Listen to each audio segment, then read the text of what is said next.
Mesdames, Messieurs de la presse parlée, écrite, télévisée, ainsi que les médias en ligne, aujourd'hui, en ce 3 septembre 2024, l'ULCC est heureuse de vous accueillir pour une 5e fois depuis l'accession de Maître Hans-Jacques Ludwig Joseph comme directeur général de l'institution dans cet exercice de remise à la justice de rapports d'enquête finalisés et de requêtes contre eux certains diplomates haïtiens pour défaut de déclaration de patrimoine. Depuis le 27 juillet 2020, l'histoire de cette institution a pris une autre dimension. Avec cette bonne pratique qui a commencé en août 2021, avec la remise à la justice de 12 rapports d'enquête sur des faits avérés de corruption. Notre dernière fois, c'était en novembre 2023, où l'ULCC avait transmis 11 rapports d'enquête à la justice. Mais bien avant de continuer, nous allons cantonner l'hymne national avec Madame Saraïka François en mémoire de nos ancêtres.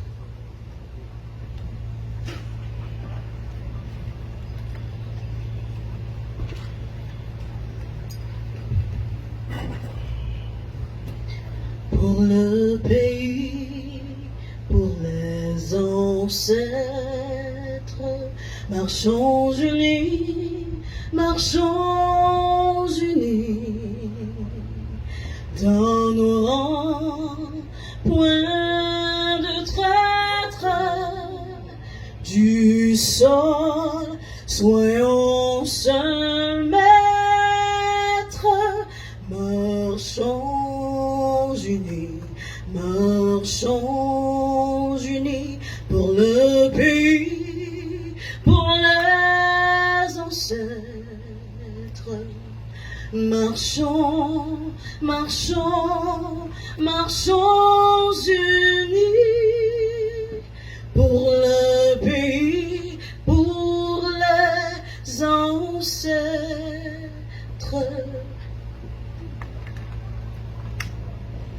Sans plus tarder, bien avant de remettre à chaque journaliste une copie de chaque rapport d'enquête, nous allons rapidement accueillir le directeur général de l'unité de lutte contre la corruption, Maître Hans-Jacques Ludwig Joseph, dans son discours de circonstance.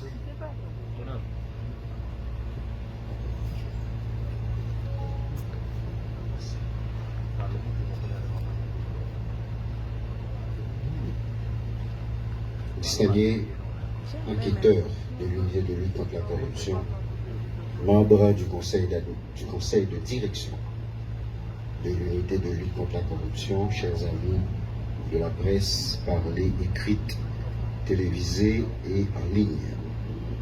8 septembre 2004, 8 septembre 2024, l'unité de lutte contre la corruption s'apprête à célébrer ses 20 ans d'existence comme gardienne de la bonne gouvernance et de l'éthique publique en Haïti.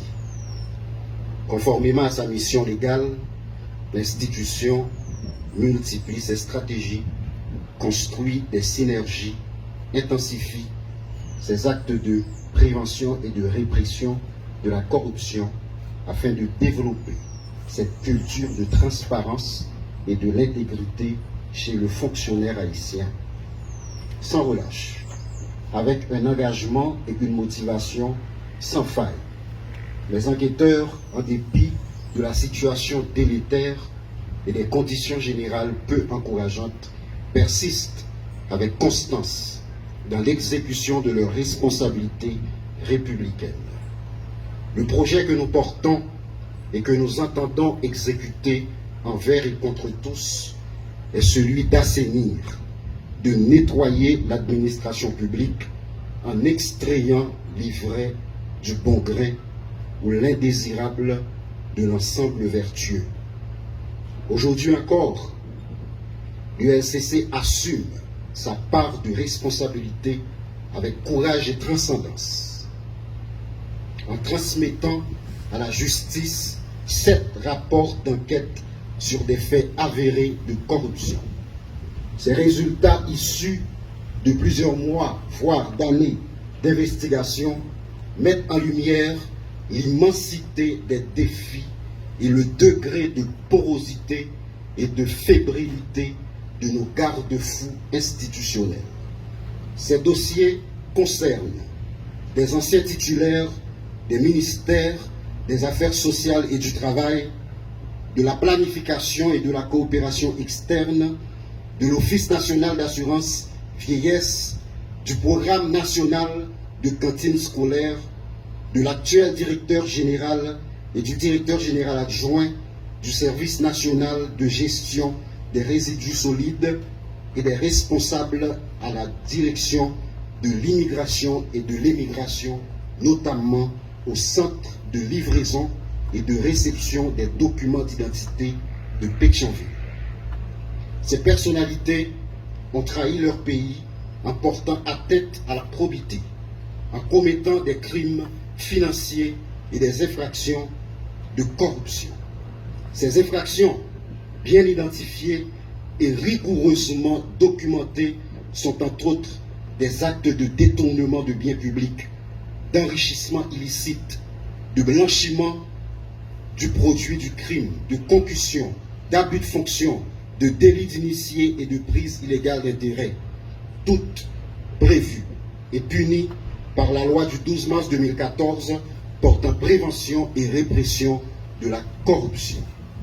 Sur l'ensemble de ces cas investigués, l'État haïtien a perdu la rondelette somme de plus de 614 millions de gourdes, un montant qui dépasse paradoxalement doublement le budget accordé à l'ULCC pour lutter contre la corruption.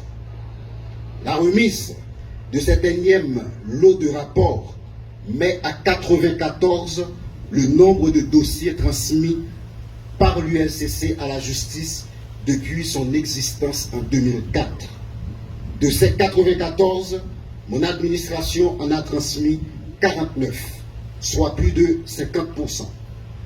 Ces rapports soutenus par une documentation scientifique attendent encore, pour la très grande majorité, les verdicts des cours et tribunaux du pays. Je rappelle que les juges doivent décider en toute indépendance, en priorisant l'intérêt général, en s'efforçant de résister aux forces occultes détentrices d'avoirs importants issus des actes de corruption qu'ils sont tenus de réprimer. Dans cet esprit, je veux saluer la récente publication par le Conseil supérieur du pouvoir judiciaire du guide de déontologie du magistrat.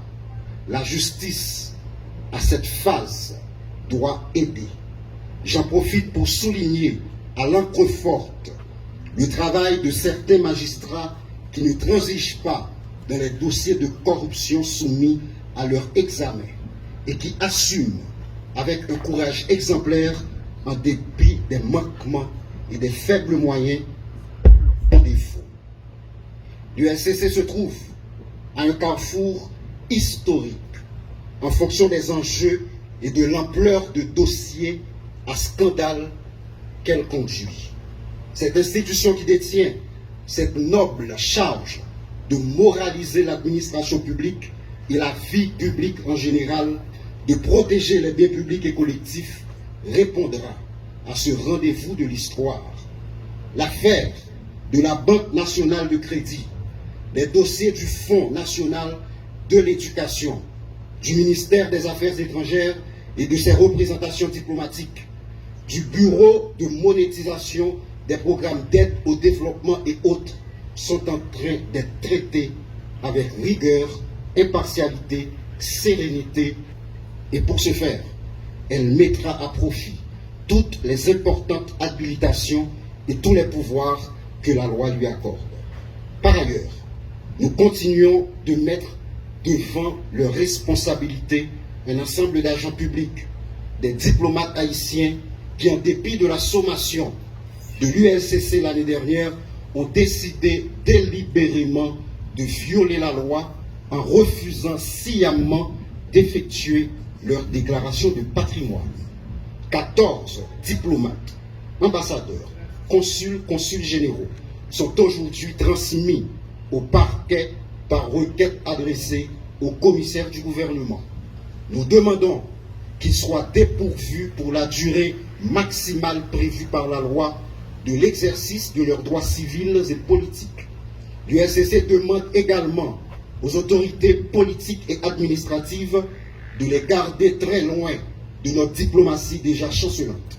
Enfin, chaque journaliste ici présent sortira de ces lieux avec un résumé exécutif de chaque rapport d'enquête, comme me l'autorise l'article 9 du décret du 8 septembre 2004 créant l'UNCC.